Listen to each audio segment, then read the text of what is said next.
Alright, what's up, you guys? I am here with something new I'm going to be doing. If you like this idea, let me know.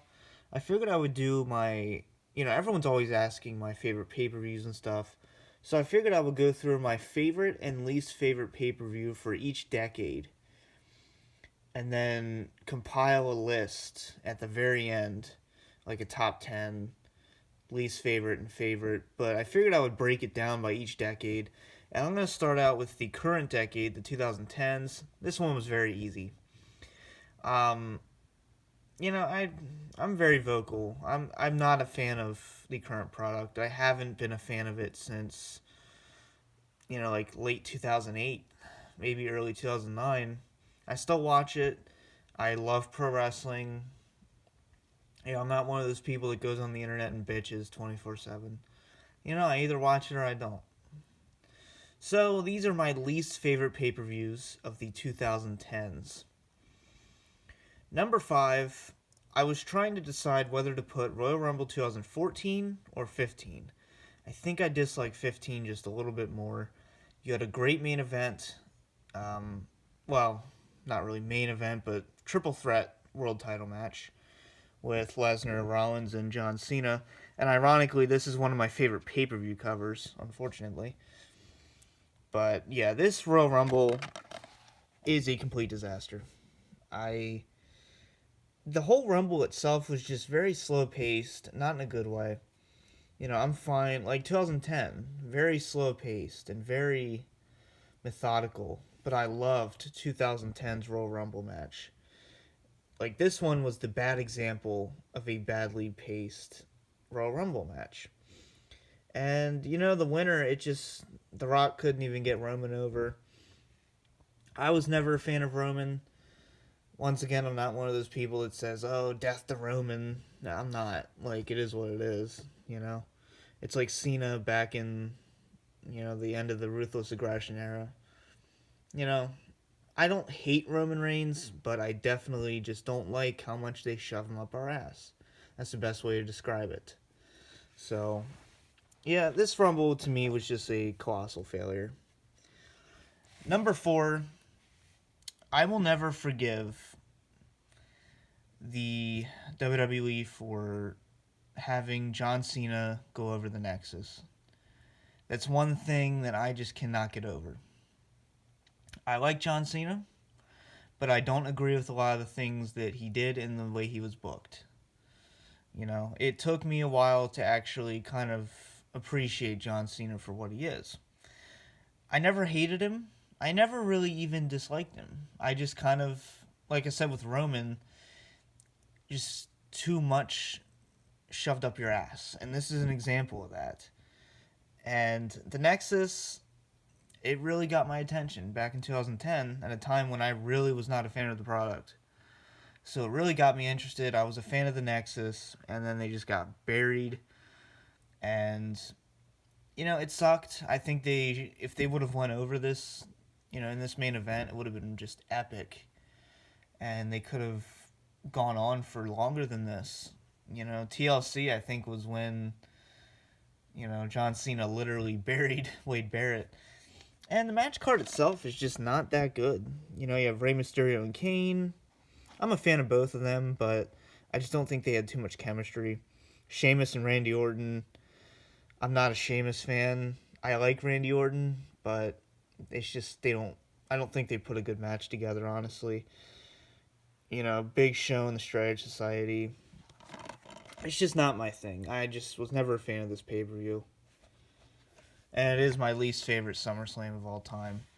Next up was supposed to be my first WrestleMania, and I'm glad I didn't go. WrestleMania 29, it's not my least favorite WrestleMania of all time. I'd say WrestleMania 11 is my least favorite, and in my opinion, the worst. It's either 9 or 11. Like, even WrestleMania 2, I would put, lower than this. So yeah, this is, like I said, one of my top 5 least favorite WrestleManias. But it did have CM Punk and Undertaker. One of my favorite CM Punk matches. It's a phenomenal match. And that's really all this has going for it. I was not a fan of Cena and The Rock having a rematch. I was very against that. Once in a lifetime for a reason. And of course, they just have to go and screw that up. And I do actually think this match was a little bit better than their WrestleMania 28 match. That's just my opinion. I just kind of enjoyed this one a little bit more. I don't know if it was the environment, MetLife Stadium. You know, it is what it is. It's just, I was not a fan of this event. Next up, I think I was very vocal about this one recently. Backlash 2018. I remember watching this live, and it was just a chore to get through this. I could not believe how bad this was. And I think, 2018 started off pretty good with the Royal Rumble. I actually really enjoyed that event. So it was just kind of a downer. And I went to WrestleMania, and, this was just not a good follow-up. I still don't agree with the Raw and SmackDown being together for the price of one. I still agree with the brand split, separate pay-per-views. That's kind of what I grew up on, though. The first brand split, Ruthless Aggression era. So I liked seeing that formula back. I really enjoyed that. And I think it was actually contributing to a better product. And you got lesser known talent out there. They can have their moment to shine. Whether it's good or bad, at least they had their moment, right? But yeah, I just could not get through this pay-per-view. I did watch the whole thing, unfortunately.